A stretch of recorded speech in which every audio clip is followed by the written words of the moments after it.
nabadda aan la koo joogno maxay ahayd meelo kale markuu nabadda loogu baaqay aanu nabadii qaadanay oo halkan asaga abarkiisa aan ku shaqeynay waana gudoomiyaha xaqa ee gudoomiyahanagi xaqa ahaa laakiin waxaan ka codsanaya dad baa yidhaahdeen jabhad kala jirta ma jirto oo nafna waa ka annaka gudoomiyahanagina waa ka hor waa xaqiiqiyan markii loo kaco oo yaa khilaaf idin baraayeen bahtadkeenu yaa baydalo iyo boobki ku idlaan hana biilanina shacabka yaa baawr ku hesheen barashada iskoolka iyo cilmiga badi u gaarsiiya bulshadeenu way baahatay midhaha loo beero balse waxaad ogaataan shacbiga waad isbarateen abaal bara abaal budha abaal buriya dheeraada baal dahaba beeraalihii iyo mas-uul baaqday ninba wuxuu ku soo baxo baraa loo bandhigayahay xaqiraada iyo boobku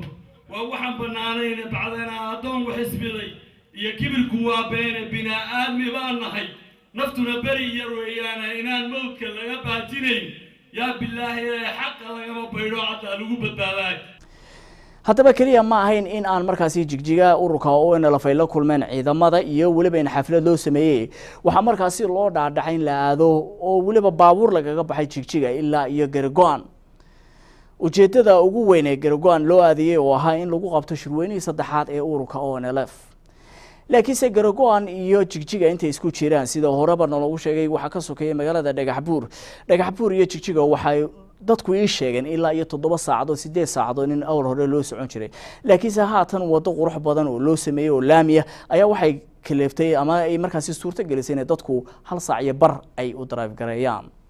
jigjiga markii aanu ka baxnay oo nala socday madaxweynaha dowlad goboleedka deegaanka Soomaalida Mudane Cabdi Cumar oo isagu ahaa madaxweynihii ugu horeysay ee baabuur uga baxay magaalada jigjiga kuna soo mara baabuur ilaa iyo inta safarka aanu ku jirnay ilaa iyo Qarbi Dahar ayaa waxaanu jirkaasi marnay magaalada Liyaad Qarbi Bayax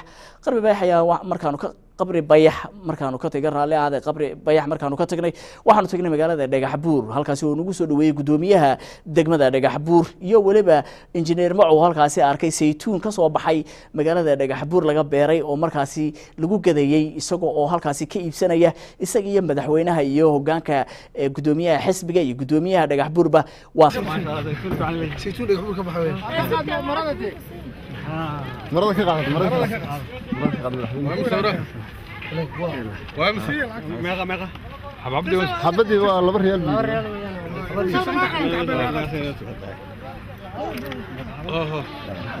ها ترسم ما كنت حبل قاعد انا والله كله بريال حبدكن لما كان جيران ما توحد كيف سنه Dhagaxbuur ما انت magaalada Dhagaxbuur baan midhii ka soo baxay magaalada Dhagaxbuur baan maanta gadanaynaa aad ugu faraxsanahay aan waliba aanu iyagoo geedka sida lagu digo flash aan waliba aan tuubi doonaa hadii la yiraahdo saar cad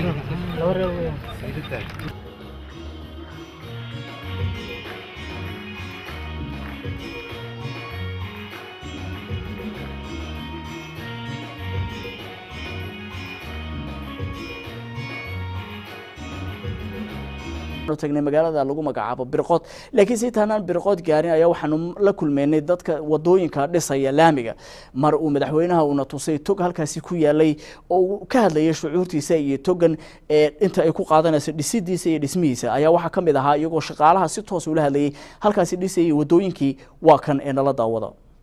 kulli waxa weeyaan maanta halkan taaganahay waxa la yiraahdaa waa togii faafaneed meeshu kaga dareeyay sharar meesha kaga dareeyay weeyaan halkan wax yar kadib wuxuu isku daray sharar iyo faafan baa isku daray Birqodo inta noo jirto ma taqaan isku iskaga daray halkan dad badan waxa ay u bixiyeen dhibaatada ka soo gaadhay xajiyo oo maxaan ku rahay iriga baabuurta ka gali jirtay waxaan u taaganahay maxaan ku rahay sidii buundooyinkii kala hadla soo arkay la soo sameeyay ugu ilaa dhowr iyo 10 buundo oo dhibaatada dadka ku shacabka ku hayay baa hadda aan wax ku hayay una jirin tan bay ahayd tan waxaan u dambaysa iyo tan birqodo iyadana arki doono tan gacanta lagu hayo kuwa shaqaalihii ay gacanta ku hayaan marka dadka dibadda jooga waxaan leeyahay yani riyaawad iyo mataqaan inta ari la qowraco oo dad dhar la marmariyo yaa lacag la kaga qaada taasa lacag la kaga qaada waxaan leeyahay waata maxaan ku raakal baa la joogaa macow iyo maxaan ku rahay guddigiisii fulintana ay ururkooda halkan bay joogaan hadda maxaa markaa waxa weeye maxaa dadna inay yidhahaan kana kii kala suurtagal marka waxaan leeyahay dadkan qurba joogtow waxaan dadkiina lagu burinayo ama waddankiina wax lagu yeelayo balse laydinka dhigayo in wax laydinku tarayo oo reer dadkiina wax lagu tarayo ha dhalanteedka ha raacina waan leeyahay waxa aan dadkiina waxba u qabanayn laakiin wax lagu yeelayo ee haddana idinku aad moodaysaan inaad wax u qabanaysaan idinkoo burburinaya taas waa ninka khaldan baan leeyahay taa ninka khaldan ee layla khalday yaan u jeedaa ka khaldaya waxow ilaahay baa kala xisaabtamay bixina ayaa gudoomiyaha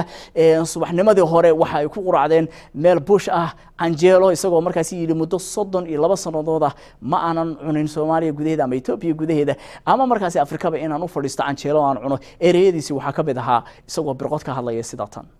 bisha September labada kun iyo toban waxa ku quraacaya hebel birqod joog oo sayidkoodii hor soo la socda طريقتي سيدة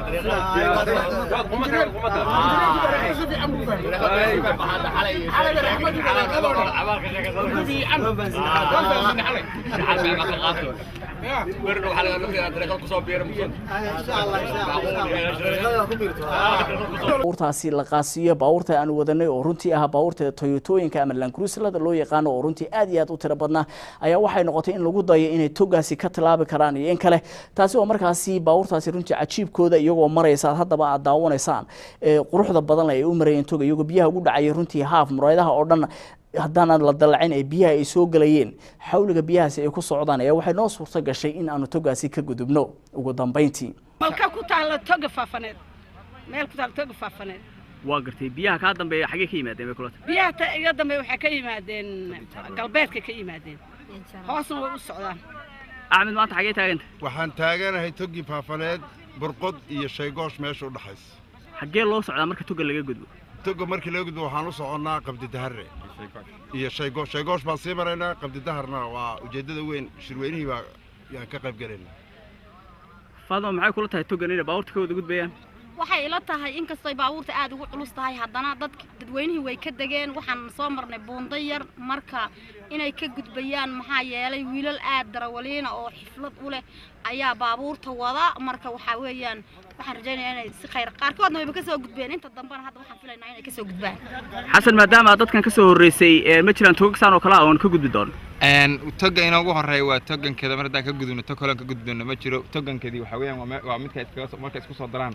toga jarareed iyo toga faafaneed waa birqod meeshani marka waxaan rajaynayaa wixii hadda ka dambeeya waxaan tog dhagax baan gelaynaa mar haddaan tog dhagax galnana inay sahlanaan doonto maritaankiisu laakiin tog ahaanba ismaba arki doona buundada inoogu horeyn doonta qabridaar iyo midda shaygoosh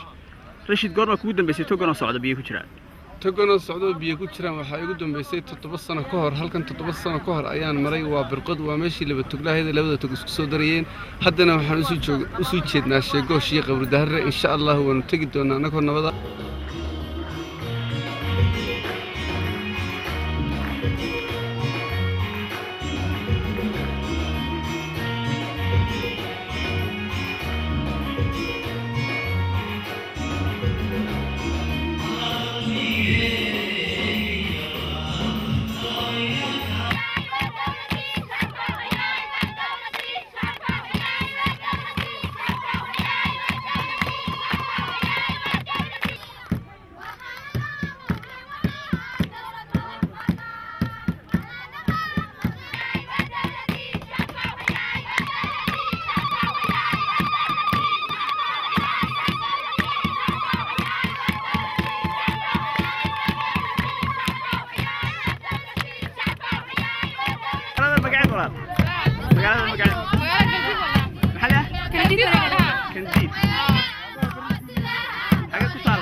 kaliya ma ahayn shirkaasi in markaasi khudbado kaliya ahay waxaa also ku jiray kheyro badan oo ay la xiriirtay dhinaca abwaanada ay soo bandhigeen waxaa ugu weynaa abwaankii ugu weyn ee runtii uu horkacayay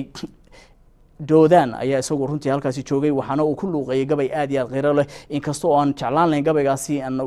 inuu noo dhammaystiro doodaan laakiinse waxa uu dhammaystiri kari waayey kheyro daraaddeed idinkuba waxaan filayaa inaad nala arki doontaan waana kan doodaan gabaygii uu ku luuqeynayay uu u bixiyey tifiq تفقنا معين وليش تفق هذا العنصر في نحواتنا تفق هذا العنصر في نحواتنا تحسر بيبي تدوب بازري ولا تضايبا ترترسا وعنو قدمي ويتخشميين وطار تردوي بدنا وبركم الطلة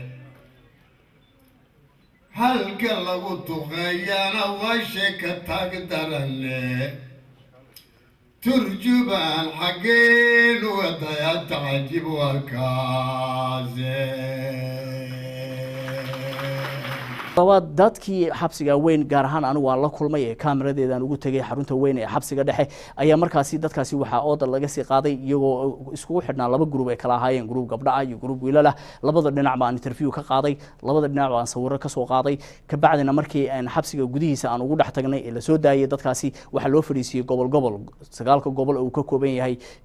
dowlad goboleedka deegaanka 9 gobol markii loo kala qaybiyay dadkaasi magacyadoodii ayaa la qoray ka bacdina waxaa loo soo saaray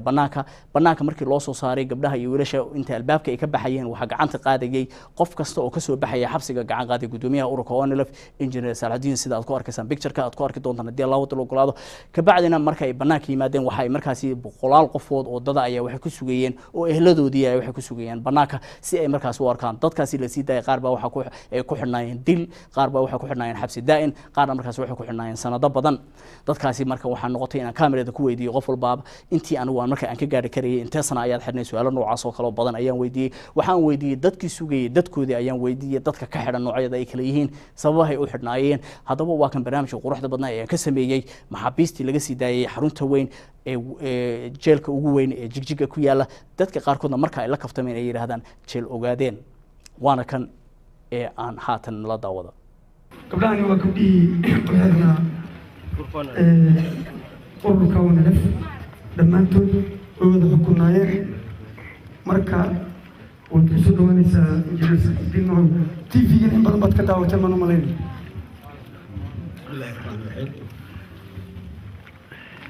ما هو كمان بكرة يعني هذا هو أحسن هاي ما أنت بتصل بكرة حبسك هذا دكتورتين صوت هذا كشنا هو تبقى كشنا هو كلي هو هاي الأول حنا هو اللي بعد هذا حسن عبد السقل إلا أنت ما هكذا جوتي halkan waxaan joogay 4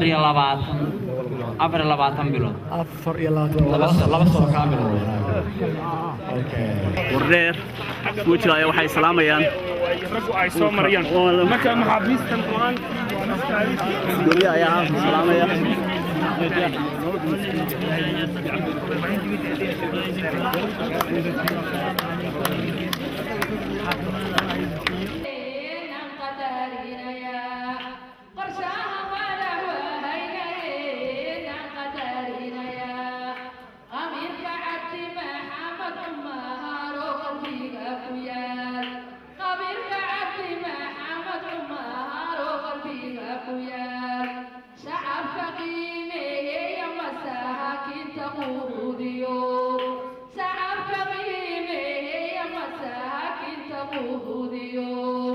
waxaad soo qaabatay